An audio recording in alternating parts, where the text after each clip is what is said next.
हुजूर ने यहाँ क्या हमारे लिए तरीका मुबारका छोड़ा है, जिक्र उनका छेड़िए हर बात पर। तो अगर जिक्र बच्चे के अकीके का हो तो देख लो हुजूर ने हमारे लिए क्या सुन्नत छोड़ी है। अगर यहाँ मौका तिजारत का हो तो देख लो नबी पाक ने तिजारत के मामले में क्या अहकामात दिए हैं। अगर मौका हो ज़िंदगी में आजमाइश का तो फिर भी देख लो हुजूर का क्या यहाँ हमारे लिए तर्ज हयात है। और अगर मौका हो अल्लाह की दी हुई नेमत का तो फिर भी देखो कि हुजूर के नकूश राह क्या हैं। बस अपने आप को हर वक्त हुजूर के ख्याल में गुम कर लो। फाजिल बरेलवी का मशवरा है, वो कहते हैं ठोकरें खाते फिरोगे उनके दर पे आ पड़ो, वरना तो ठोकरें हैं ज़माने की। लोगों की तारीफ़ कितनी को करोगे, कितनी को थका देंगे तुम्हारी ज़ुबानें। हुजूर की तारीफ़ करो, ठोकरें खाते फिरोगे उनके दर पे आ पड़ो। काफिला तो है रज़ा, अव्वल गया आखिर गया, हुजूर के दरवाजे पे आओ, नबी पाक की तारीफ़ करो और फिर हुजूर की तारीफ़ सुने। मैं बड़े दर्द के साथ एक बात अर्ज़ करूं, मैं बड़े दर्द के साथ दुखी दिल के साथ एक बात अर्ज़ करूं। मिलाद की महफिलों में गरीब लोग रह गए। वो अमीरों, तुम सियासी जलसों में बड़े शौक़ से जाते हो, तुम्हारी पजारो भी जाती है, उस पर किसी सियासतदान का फ़ोटो भी लगाते हो, झंडा भी लगाते हो, बड़े खर्चे करते हो, जेबों से पैसे लगाते हो। क्या अजीब तुम्हारी मंतक है जिस महबूब के सदके रब ने तुम्हें सारा कुछ दिया है। हुजूर का जिक्र सुनो, ज़ौक़ से नात सुनी जाए। नात ना पढ़ने से ज़्यादा सुनने से ताल्लुक़ रखती है। नात खां अल्लाह के फजल से बड़े हैं, हमारे इस शहर में बड़े बड़े अच्छे नात खां आपको मिल जाएंगे, बड़े हैं, लेकिन नात सुनने वाले।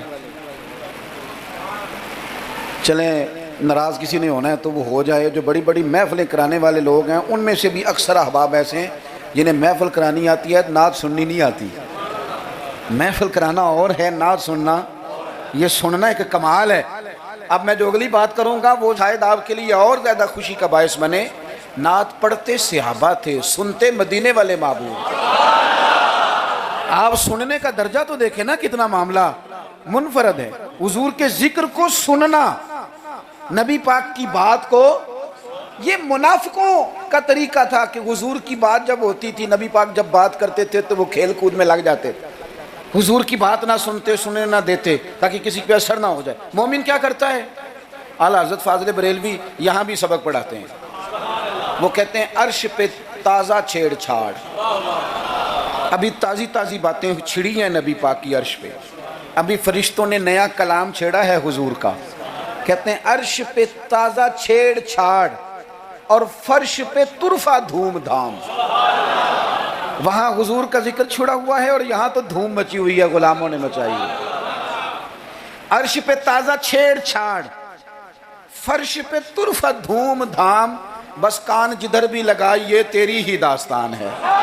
मैं अर्ज़ करूँ, इधर देखो मेरी तरफ, मेरी मिल्लत के जवानों, हमारी ज़िंदगियाँ कमज़ोर हैं, हमारे ज़िम्मे बड़े सारे हुकूक हैं। बूढ़े माँ बाप के झुर्रियों वाले चेहरे हमें बड़ा परेशान करते हैं।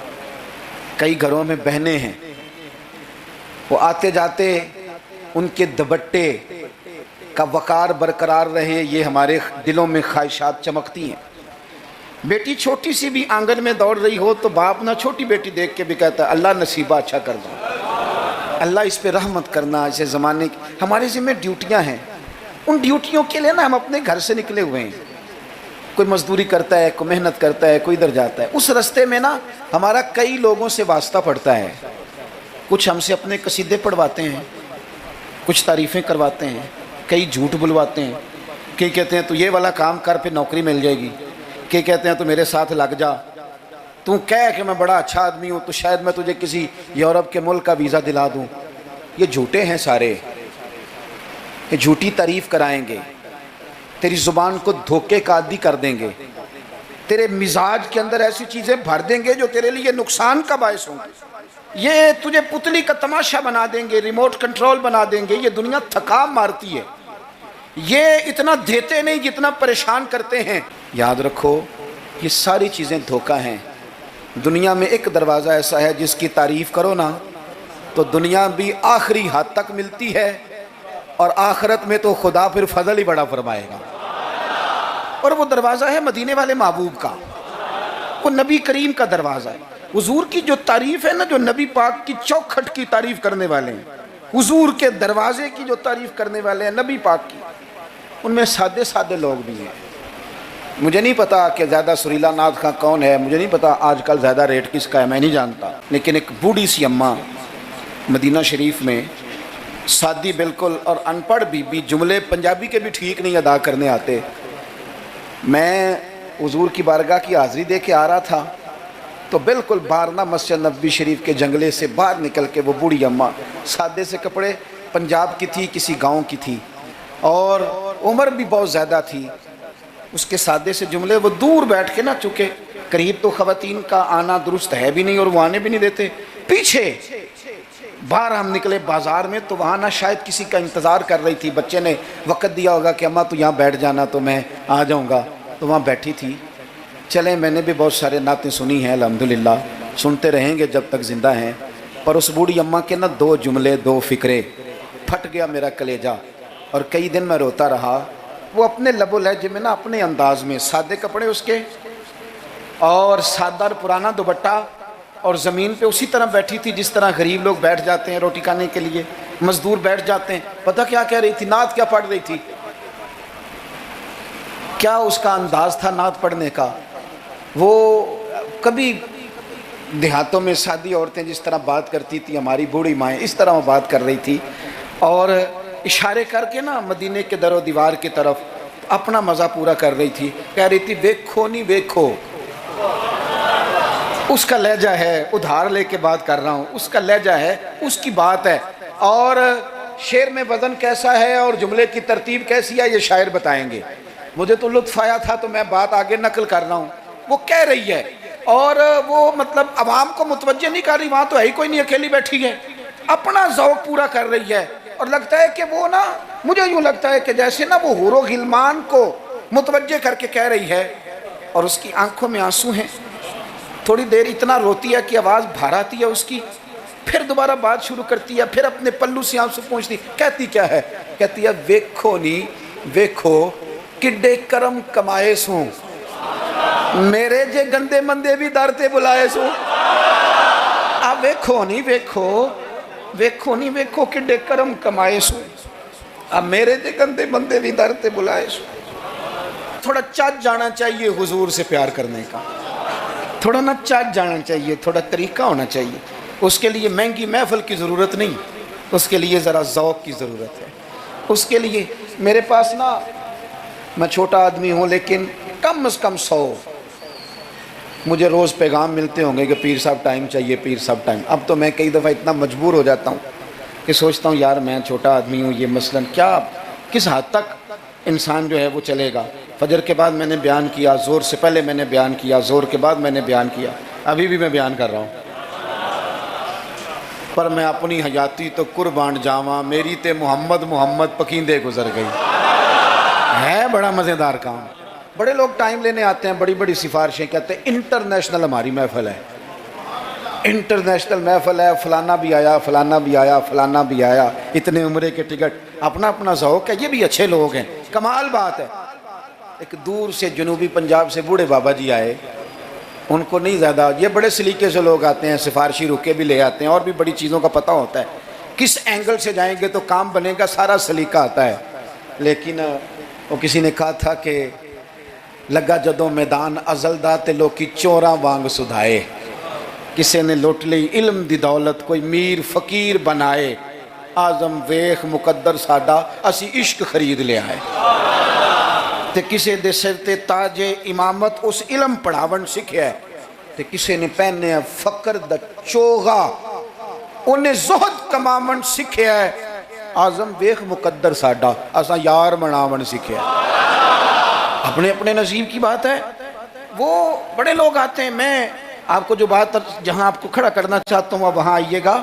ایک سادے سے بزرگ سے، سیدھے سادے تھے، کندھے پہ رومال رکھا، جمعے والے دن میں گزر رہا تھا تو میرے کان میں ہلکی ہلکی بات، پریشرائز کر کے نہیں، کہنے لگے پیر صاحب جدوں بھی ٹائم ہوئے نا، مہینے نو، چون نو، چھیاں نو، سال نو، دو نو، یہ انداز ہے، ਜਦੋਂ ਵੀ ਟਾਈਮ ਹੋਵੇ ਨਾ ਤੇ ਇੱਕ ਛੋਟੀ ਜੀ ਮਹਿਫਲ ਕਰਨੀ, ਮੈਂ ਮਾੜਾ ਬੰਦਾ ਜੇ, ਥੋੜੀ ਜੀ ਮੇਰੀ ਤਨਖਾਹ ਹੈ, ਮੈਂ ਕਮੇਟੀ ਪਾਈ ਹਰ ਮਹੀਨੇ ਪੈਸੇ ਰੱਖਣਾ, ਜਦੋਂ ਥੋੜੇ ਇਕट्ठे हो जान तो सोने का मिलाद करदा।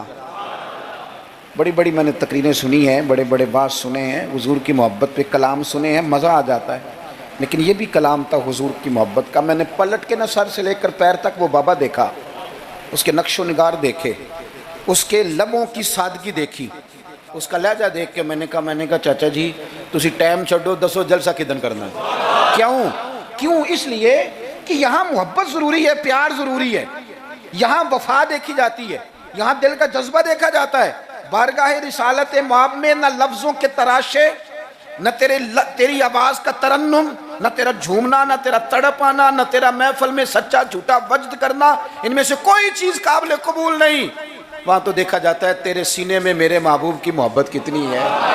और वो मोहब्बत होना ज़रूरी है, वो मोहब्बत होना ज़रूरी है, करीब होना भी ज़रूरी नहीं। वो मोहब्बत होना ज़रूरी है, सामने होना भी ज़रूरी नहीं। मोहब्बत तगड़ी हो, खालस हो, रसूलुल्लाह सल्लल्लाहु अलैहि वसल्लम को टूट के चाहा जाए। अगर गुलाम हुजूर तक न भी ना पहुंच सके तो नबी पाक मौला अली और फारूक आजम रदी अल्लाह ताला अन्हुमा को जुब्बा दे के कहते हैं जाके मेरे अवैस करनी को पहुंचा देना। जो चीज़ ज़रूरी है उस पर तवज्जो दें, अपने सारे वजूद को हुजूर की मोहब्बत में ढाल लें, नबी करीम से प्यार करें। और अपनी रोज़मर्रा के मामलात में हर जगह आप सिर्फ तलाक का मसला ही जाके मौलवी साहब से पूछते हैं, आप सिर्फ यही पूछते हैं कि जनाब वो फलानी चीज़ जो है वो, हमने नाराज़ नहीं होना। यानी हर मर्द ने याद कर लिया है कि 4 शादियाँ जायज़ हैं, तो मैं कहता हूँ इसके अलावा भी बड़ा कुछ जायज़ है, कि सिर्फ यही आपको एक मसला आता है कि शरीयत में 4 शादियाँ जायज़ हैं, और भी बड़ा कुछ जायज़ है वो आप नहीं करते। यही अपनी मर्जी की चीज़ याद रखनी है। कभी जाके मौलाना से हर बात पूछो, उनसे पूछो मौलाना दुकान डालने लगा हूं, मेरे मदीने वाले का तरीका क्या है, ये भी जिक्र रसूल है।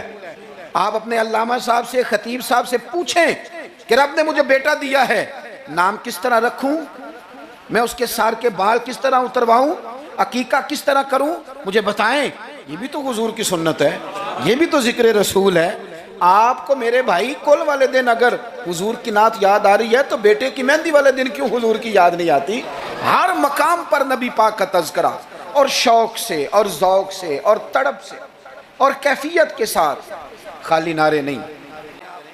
आप तो कहते हैं कि मिलाद शरीफ का लंगर बरकत वाला है, और आप तो कहते हैं ये महफिल सारा साल बरकत वाली होगी, तो आपके बेटे के नाम की जो दावत होती है वलीमे की, उसमें भी आप छतों से डब्बे फेंकते हैं चावलों के, उसमें भी आप यही सलूक करते हैं जूस वाले डब्बों के साथ कि छत से फेंक दें, ये ले लो मिलाद का है, मेरे बेटे के वलीमे का, इस तरह फेंकते हो।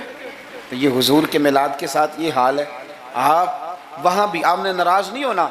मैं आपको, चूँकि मैं रोज़ जाता हूँ तो मैं हकीकत बता रहा हूँ, चौधरियों के लिए, ख़ास लोगों के लिए सोने दस्तरखान, आला ग़िज़ाएँ चुन दी आपने, और जनाब वो जो गरीब तबका बेचारा आया था उसको छापरों में चावल फेंक दिया आपने। चे माना दारत, अगर ये लंगर मिलाद का है चावल वाला, ये अगर गरीब के गले से उतर जाता है तो नाथ खां के गले से भी उतर जाएगा, पीर साहब के गले से भी उतर जाएगा। कोई इतनी मुसीबत वाली बात, एक जैसा लंगर, ये क्या बात हुई। बुजुर्गों के नाम का जो लंगर सादा हो वो मुरीद खाएं। और जनाब वो इकबाल ने कहा था कि मुरीद बेचारे को मुयस्सर नहीं मट्टी का दिया भी, और घर पीर का बिजली के चिरागों से है रोशन। ये रंग, आप इशरत कदों में रहें और आने वाला उसको सड़क पे भी सोने की जगह ना मिले। ये हुजूर का मिलाद है। आप तय कर लें कि रसूल पाक ने बताया है कि जिस प्लेट में रोटी अबू बकर सिद्दीक खाएंगे उसी में बिलाल हबशी भी खाएंगे। ये तय किया है मेरे रसूल पाक ने। मिल्लत के जवानों, तय करो हुजूर के मिलाद पर कि जिस प्लेट में खाना फारूक आजम ने खाया है उसी में खाना हजरत आमर बिन फहीरा ने भी खाया है, उसी में सलमान फारसी ने भी खाया है, सुहैब रूमी ने भी खाया है। एक ही सफ थी। अगर हजरत अबू जर गिफारी के मुंह से निकल गया जनाबे बिलाल के लिए कि ओ हबशन के बेटे, तो नबी पाक ने कहा कि अबू जर तू चौधरियों का पुत्र है, तेरी बड़ी शान है, बंदा भी बड़ा सच्चा है, बड़ी अजमतों वाला है, पर जितनी शान तेरी है बिलाल की भी उतनी है, करना माजरत। तो सैयदना अबू जर गिफारी ने फिर हजरत बिलाल के आगे लेट के कहा था, अब हालात बदल गए हैं, अब गरीबों की गुर्बतें बाजारों में रोली नहीं जाएंगी, اب مدینے والے کا دور ہے، یہ وہ دور ہے جس میں عزت ہی عزت ہے۔ فرمایا اب اپنا پیر اٹھا اور میرے سینے پہ رکھ، میں بتاؤں کہ تھے تو آپ حبشن کے بیٹے ہی، پر جب سے مدینے والے کا کلمہ پڑھ گئے ہیں ہم سب کے سردار ہو گئے۔ کم از کم آپ حضور کے میلاد کے نام کی محفل میں اتنا تو کریں کہ امیر غریب کی روٹی ایک جیسی کر دیں، ہو جائے گا؟ ہاں نہ نہیں کرتے، ہو جائے گا؟ یہ کم از کم اتنا تو کریں نا، آپ سادہ کریں چیزوں کو اور غریبوں کو بٹھا کے نا، یہ بڑا کمال ہوگا۔ روز محفل ہونی ہے، سونا لنگر، صاف ستھرا، اور امیر روز ہی گوشت کھاتے ہیں۔ آپ جب بہترین گوشت ڈال کے کھانا پکائیں تو وہ بیچارہ غریب جو مزدوری کر کے آئے، جس کے بچے ہفتے کے بعد بھی گوشت نہیں کھاتے، وہ بھی ذرا اپنے تینوں بیٹے لے کے آئے، پلیٹ میں بیٹھ کے لنگر کھائے، اور اس کے دو بیٹے پوچھے ابا جی آج بڑا مزہ ہے روٹی کا، تو وہ کہے پتر آج میلاد مصطفیٰ ہے میرے نبی پاک، آج محفل ہے حضور کے نام کی۔ مجھے لگتا ہے کہ وہ 3 سال کا بچہ بھی منہ کے اندر بوٹی رکھے ہوئے بھی یاد کر لے گا کہ جب حضور کا میلاد ہوتا ہے نا، پھر غریب امیر کٹھے بیٹھ کے کھانے کھاتے ہیں، یہ وہ یاد کر لے گا اور اسے ہمیشہ یاد رہے گا۔ آپ یقین کریں آج تقریر شکریر نہیں، موضوع نہیں، آج تو میں جذبات کا اظہار کر رہا ہوں، پہلی محفل میلاد میں حاضر ہوں، جذبات کا اظہار کر رہا ہوں اور آپ کو سبق دے رہا ہوں کہ پورا مہینہ کس طرح کر کے چلنا ہے، سونا ذکر کرنا ہے انشاءاللہ پورا مہینہ، اور سونی نعتیں پڑھنی ہیں انشاءاللہ، صبح و شام درود شریف پڑھنا ہے انشاءاللہ تعالی، اور انشاءاللہ تعالی مٹھائی کھانی بھی ہے کھلانی بھی ہے انشاءاللہ پورا لطف۔ مجھے ایک صاحب کہنے لگے، دلیلیں اپنی جگہ ہوتی ہیں، مجھے کہنے لگے ویسے آپ کے میلاد کے بارے میں جذبات کیا ہیں، آپ کے جذبات کیا ہوتے ہیں ربیع الاول میں؟ میں بات ختم کرنے لگا ہوں۔ میں نے انہیں کہا کہ میں کسان کا بیٹا ہوں، میرے ابا جی نا کھیتوں میں کھاد بکھیرا کرتے تھے، کھاد کھلاری دی تھی نا، تو ایک طریقہ تھا ان کا کہ وہ نا لے کے نا پرنا رومال تو گلے کے ساتھ باندھ لیتے تھے، یوں پیچھے یہاں باندھ لیتے تھے اور آگے سے اس کو پکڑ لیتے تھے، اس میں کھاد ڈال لیتے تھے، تو پھر اس میں سے نکالتے رہتے تھے اور کھیتوں میں۔ میں نے اس سے کہا کہ یہ جو تو کہتا ہے نا کہ تیرا میلاد کے بارے میں جذبہ کیا ہے، تو میں نے کہا میرا میلاد کے بارے میں جذبہ یہ ہے کہ میرا دل کرتا ہے 12 ربیع الاول کو فجر پڑھوں اور وہ رومال گلے میں باندھ لوں، اس کے اندر مٹھائی ڈال لوں اور گلی گلی نکل جاؤں اور ہر ایک کے منہ میں لڈو ڈال کے کہوں کھا آج میرے نبی کا میلاد۔